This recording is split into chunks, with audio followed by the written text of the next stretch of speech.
de la parole entendue ce matin, et en particulier que nous soyons des papas enseignants, des papas protecteurs, mais aussi des papas qui poussent leurs enfants à accomplir la volonté du Seigneur.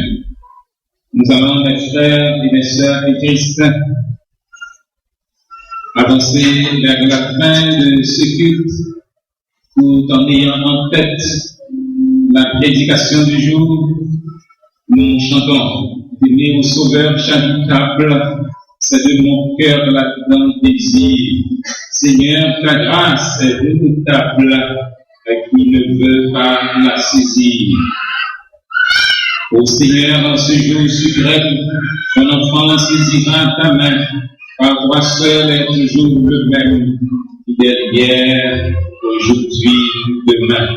Alors que les membres de Sarah Hippolyte s'avancent pour recueillir cette deuxième offrande qui nous donnera les moyens nécessaires pour le transport collectif de l'Église.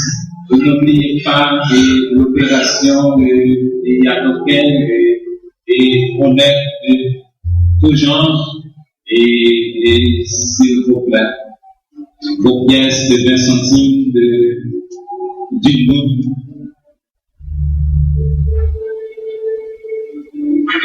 Merci et aussi vos 10 gouttes chirées, vos 20 gouttes chirées. Et puis c'est ça qui pas bon, ou bien on va enseigner ensemble avec les côté, non bien moyen pour que nous capable et utilité s'il vous plaît que nous ayons ce moyen nécessaire. 95 sont des séances session française correspondant au 75 sur les faits de la foi et partie populaire de numéro 212.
Merci. Assez pour un instant, s'il vous plaît.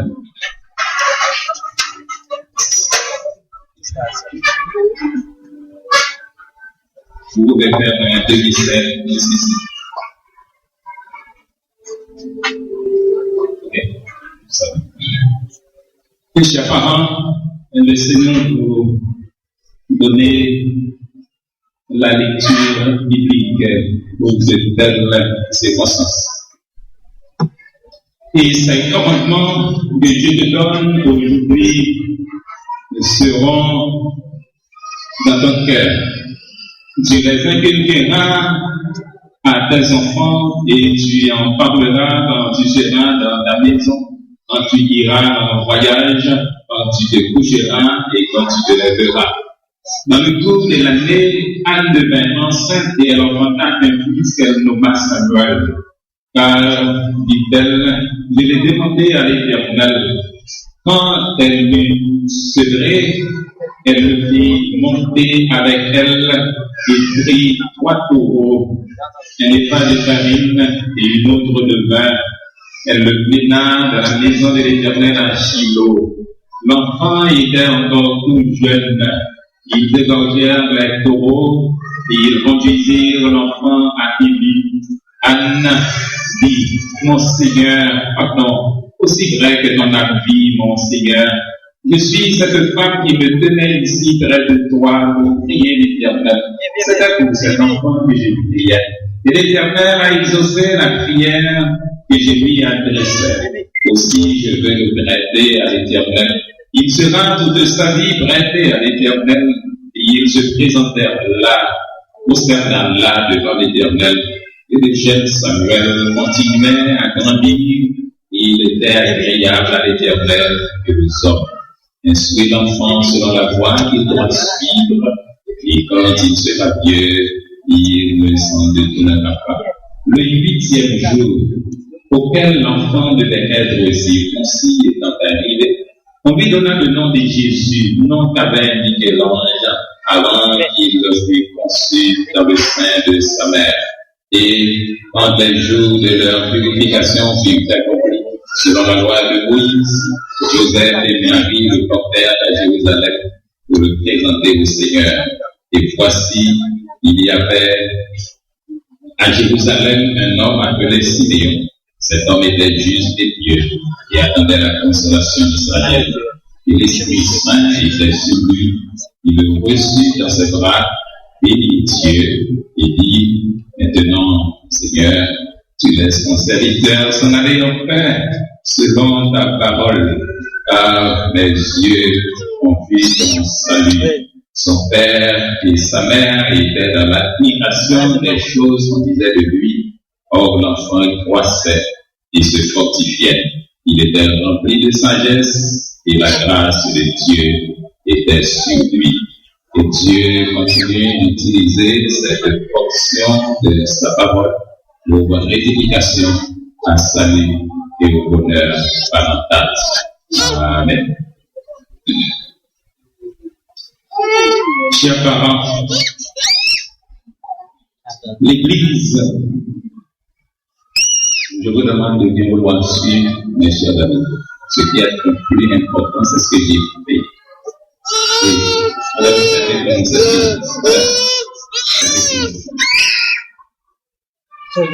Merci.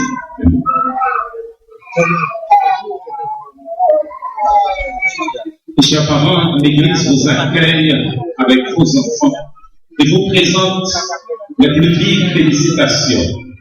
Que Dieu, qui est Père, Fils et Saint-Esprit, vous soit en aide. Amen. L'occasion qui nous réunit ce matin dans cette maison de prière est une sainte et joyeuse occasion. Comme Anne et Marie, vous venez dans ce sanctuaire avec vos enfants pour implorer la bénédiction de Dieu sur eux. Vous avez entendu la voix du Seigneur disant: laissez venir à moi les petits enfants, ne les en empêchez point, car le royaume des cieux est pour eux et pour ceux qui leur ressemblent. Et vous lui avez obéi. Il est heureux, mes frères et mes sœurs, dans l'espérance que vous ayez réalisé la nécessité de présenter vos enfants à Dieu à l'aube de leur vie, à un moment où vos cœurs sont encore tout gonflés de la joie que vous procure leur naissance. Je vous rappelle que les enfants sont la récompense des parents et la couronne des grands-parents. Le mystère de cette nouvelle vie vous porte à tourner vos regards vers Dieu, le Maître et le Créateur de toutes choses. Le but de ce service est de vous aider à réaliser qu'un devoir sérieux vous incombe, celui d'élever vos enfants dans la crainte du nom de Dieu. Dieu a un but pour la vie de chacun de ses enfants. Découvrir ce but et l'atteindre signifieront pour chacun d'eux le bonheur. Mais l'ignorer signifiera pour eux la ruine à quelque hauteur qu'ils puissent s'élever dans la société. C'est votre devoir de guider ces enfants dans la voie de l'obéissance à la volonté de Dieu. Que sous votre influence, ils ouvrent leur cœur à la volonté de Christ dès leur plus tendre âge. Maintenant, chers parents, je vous invite à répondre aux questions suivantes positivement en disant: oui, pasteur, par la grâce de Dieu. Chers parents, présentez-vous ces enfants à Dieu pour qu'ils lui appartiennent. Présentez-vous, promettez-vous de les élever dans la santé du corps, dans la droiture du caractère et dans la lumière de la foi en Jésus-Christ. Êtes-vous décidé à vous consacrer vous-même en tant que parent afin d'offrir l'exemple d'une vie pieuse et conforme à la volonté de Dieu